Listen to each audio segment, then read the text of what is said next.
अस्सलाम वालेकुम जी, कैसे हैं आप लोग? अगेन मैं काशिफ अरबश। और माजरत चाहता हूँ, दोस्तों की बड़ी कॉल्स आ रही हैं, सब बारे में रिप्लाई नहीं कर सका। और सिर्फ अपडेट ये करना है कि मुझे इस्लामाबाद में जब मैं होटल वगैरह देखने के लिए गया तो वहाँ पे होटल वालों ने मुझे एक्सेप्ट नहीं किया, क्योंकि मैं इटली से आया था और मैं खुद भी नहीं चाह रहा था मैं करूँ क्या। तो खैर मैंने वहाँ पे उनसे बात की, तो कॉल करके महकमा से, तो उन्होंने कहा ठीक है आप कराची चले जाएं। और मैंने कराची में आके अपने आप को वॉल्टियरली अपने आप को कॉर्डन ऑफ कर दिया है। मैं क्वारंटीन कर लिया अपने आप को। ये देख सकते हैं, ये मेरा रूम है, ये देखिए। और इस वक्त मैं अपने ही घर में क्वारंटीन हूँ, ये देख लीजिएगा। ये मेरी चीज़ें रखी हैं, कुछ ग्लव्स हैं, मेरा कुछ मेडिकेटेड जो है वाइप्स हैं, उसके अलावा मास्क भी है। और फिर ये मेरा रूम है, और यहाँ पे ये जगह है सामने, ये मैं यहाँ पे नमाज पढ़ लेता हूँ। और मैंने कुछ कपड़ा वगैरह यूज़ नहीं किया है। जो प्रिकॉशंस मैं ले सकता हूँ ज़रूरी, वो मैं ले रहा हूँ, जिससे आगे चल के लोगों को परेशानी ना हो। मेरे पास घर पे आने के अलावा कोई और जरिया नहीं था। मैंने बहुत जगह कॉल्स की। यहाँ पे पाकिस्तान में क्वारंटीन का किसी को पता ही नहीं है, और क्वारंटीन किया भी नहीं जा रहा है। आप लोगों को मैं सिर्फ छोटी सी बात बता दूं। हाँ, एक इंपॉर्टेंट बात, मेरे घर वाले नहीं है घर पे, मैंने उनको भेज दिया आने से पहले। अपने बीवी बच्चे और मेरी मेरी मदर होती हैं, वो यहाँ पे नहीं है, वो जस्ट मुझे खाना बना के भेजते हैं, वो मैं नीचे से ले लेता हूँ टोकरी लटका के। तो पॉइंट ये है कि हमारे यहाँ प्रॉब्लम ये है कि क्वारंटीन का कॉन्सेप्ट ही नहीं क्लियर। और बाकी रहा जाता गवर्नमेंट इंतजाम का, यार मैं अब मैं क्रिटिसाइज नहीं करूंगा, क्योंकि देखिए छोटा मोटी मोटी बातें बता दूं कि जितनी भी एयरलाइंस आ रही हैं, मैं एक वाहिद ही बंदा हूँ जो डायरेक्टली ब्लड टेस्ट कराने के लिए चला गया। जो बाकी के 100-200 लोग थे उन्होंने करवाया नहीं करवाया मुझे नहीं पता, जो इटली से आए थे। मुझे नहीं पता कि जो लोग यहाँ से एक शहर से दूसरे शहर जा रहे हैं उनके टेस्ट हो रहे नहीं हो रहे।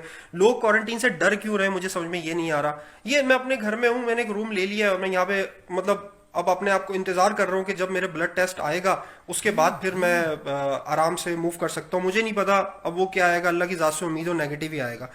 मेरा पॉइंट ये है, मैं तमाम पाकिस्तानियों से रिक्वेस्ट करता हूँ कि इमरान खान को छोड़ दें, प्राइम मिनिस्टर को छोड़ दें, गवर्नर को छोड़ दें, वजीर आला को छोड़ दें, सबको छोड़ दें। यार मैं आप लोगों से हम्बल रिक्वेस्ट करता हूँ, ये वक्त एक कॉम बन के इसको सब इसे फाइट करने का है। आप गवर्नमेंट को ब्लेम करते रहोगे, गवर्नमेंट की बातों को ब्लेम करते रहोगे, कोई कोई हल नहीं है। मैं आपको छोटी सी इंटरनेशनली अपडेट दे दूं। आयरलैंड की 90% आवाम ने अपनी गवर्नमेंट से अपील की कि आप पूरी पूरी नेशन को उठा के, सब लोगों को एक साथ उठा के आप क्वारंटीन कर दें और आप इमरजेंसी लगा दें, हम 15 दिन तक घर से नहीं निकलेंगे। वो वॉलंटियरली बोल रहे हैं अपनी गवर्नमेंट को, क्योंकि उनको पता है कि 15 दिन तक ही ये फैलता है। 15 दिन के बाद जिसको ये वायरस नहीं है तो फैलने से रुक जाएगा जब लोग एक दूसरे से नहीं मिलेंगे। पुर्तगाल में मेडिकल स्टूडेंट्स ने अपने आप को वॉलंटियरली गवर्नमेंट को पेश कर दिया कि जी आप जिस महकमे में भी चाहेंगे हम काम करेंगे। इटली की आवाम ने अपनी गवर्नमेंट से माफी मांगी कि जब आप हमें चिल्ला चिल्ला के बोल रहे थे हमने एहतियात नहीं की, अब हमें पता चला हमने कितनी बड़ी गलती कर दी है। ये छोटी छोटी हेडलाइंस है जो मैं आप लोगों को बता रहा हूँ। इस वक्त ओवरऑल हालात बहुत ही बुरे हैं।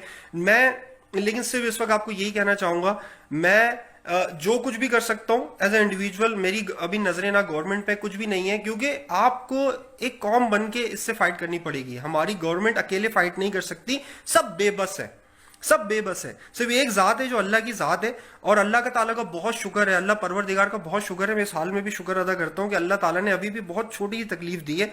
हो सकता था कि अल्लाह ताला खानों में कीड़े निकाल देते, हम इस हालत में खाने भी नहीं खा पाते, तो अल्लाह ताला ने हमें इतनी तौफीक दी है कि हम लोग खाना खा रहे हैं।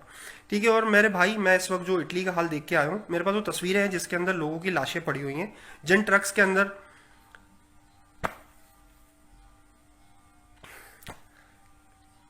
और मुझे नहीं पता कि वो जब आर्मी इनको बाहर लेके जाएगी, मैं थोड़ा सैंटी हो रहा हूँ। खैर, मैं जब आर्मी उनको बाहर लेके जाएगी कि उनकी तदफीन भी होगी कि नहीं होगी। तो पॉइंट ये है कि पॉइंट ये है कि मैं देख रहा हूं जब मुल्तान में चौक आजम पे अगर किसी को वायरस होता है तो वो मुल्तान पहुंच भी पाएगा नहीं पहुंच पाएगा। अगर कोई इंटीरियर में थर के अंदर कोई मरीज निकल आता है, वो हैदराबाद कराची पहुंच पाएगा नहीं पहुंच पाएगा। अगर कोई पंजाब में कामों की पत्तों की के अंदर कोई वायरस के शिकार होता है, वो लाहौर पहुंच पाएगा नहीं पहुंच पाएगा। मेरा पॉइंट ये है कि इस वक्त यार गवर्नमेंट को आप कुछ नहीं बोल सकते, आपको इंडिविजुअली पार्टिसिपेट करना पड़ेगा। ये एक जिहाद है, ठीक है। मैं जो उस कमरे में बैठ के सीख रहा हूँ, ये जिहाद है। ये आपको अल्लाह ताला ने आजमाइश में डाला है कि ये वो जिहाद है जिसमें आपने दूसरे की हिफाजत करनी है, ठीक है। अपने से ज्यादा दूसरे की हिफाजत करनी है, क्योंकि आप तो इफेक्टेड हो गए, आपके बाद जो दूसरे लोग हैं वो किस मर्ज में मुब्तला हो रहे हैं। तो मेरी रिक्वेस्ट ये है कि ये वक्त है एक सफों में खड़े होने का। ये वक्त है एक कौम बन के, एक ऐसी कौम बन के उभरने का है कि जिसको सर फखर से उठा के कल हम अपनी जनरेशन को बोल सके कि हाँ हमने फाइट की थी और हमने एज अ नेशन फाइट की थी। ठीक है, तो this is the time, this is the time, क्योंकि हमारे गांव, हमारे देहात जहां पे पाकिस्तान की 70% आबादी रहती है, वहां पे मुझे अल्लाह ने तौफीक दी कि मेरा इतना बड़ा घर है कि मैं एक कमरे के अंदर क्वारंटीन हुआ।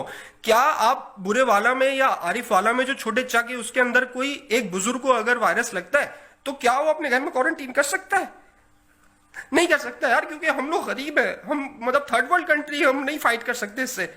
तो खैर मैं इस वक्त बहुत सेंटी हो रहा हूं, लेकिन बहरहाल मेरी हम्बल रिक्वेस्ट ये है कि एज अ नेशन आप खड़े हो, और मैं अपील करता हूं उन साहिब हैसियत लोगों से जो इस वक्त अफोर्ड कर सकते हैं वो अपने वॉलंटियरली अपने क्वारंटीन सेंटर खोल दे। ठीक है, मैं बहरहाल इंशाल्लाह जब तक मेरे रिजल्ट नहीं आ जाते ब्लड के, मैं क्वारंटीन अपने आप को किया हुआ है, मैंने आपको अपनी हालात दिखा दी हैं, और मेरी पूरी कोशिश होगी कि मेरी इजाजत से किसी को तकलीफ ना हो। और अगर कोई मुझे एज वॉलंटियरली बोलता है बाहर आने के लिए, क्वारंटीन सेंटर में जाने के लिए, मैं वहां पे पार्टिसिपेट भी कर सकता हूँ, बिकॉज मैं फॉर्मेट देख के आऊँ इटली में। तो मेरी हम्बल रिक्वेस्ट ये है कि यार अब अपने आप की हिफाजत करें, अपने आप की हिफाजत इसलिए करें कि दूसरों को नुकसान ना पहुंचे। यार हम लोग नहीं लड़ सकते, हम लोग फाइट नहीं कर पाएंगे, हम लोग गरीब कौम है यार, हमारे पास वसाइल नहीं है, हम इतने तरक्की याफ्ता नहीं है भाई। खैर मैं, मेरी वीडियो मुझे ना लाइक्स चाहिए ना व्यूज चाहिए, जितने लोगों को भेज सकते हो भेज दो, कि अपनी हिफाजत करो, इसलिए हिफाजत करो कि उस शख्स के लिए हिफाजत करो जो इसको अफोर्ड नहीं कर सकता। तुम्हारे घर बड़े हैं, तुम हर चीज अफोर्ड कर सकते हो, लेकिन एक गरीब आदमी इसको अफोर्ड नहीं कर पाएगा, गांव देहातों में लोग अफोर्ड नहीं कर पाएंगे, हमारे जो कबाइली इलाके अफोर्ड नहीं कर पाएंगे, हमारे जो जो जहां पे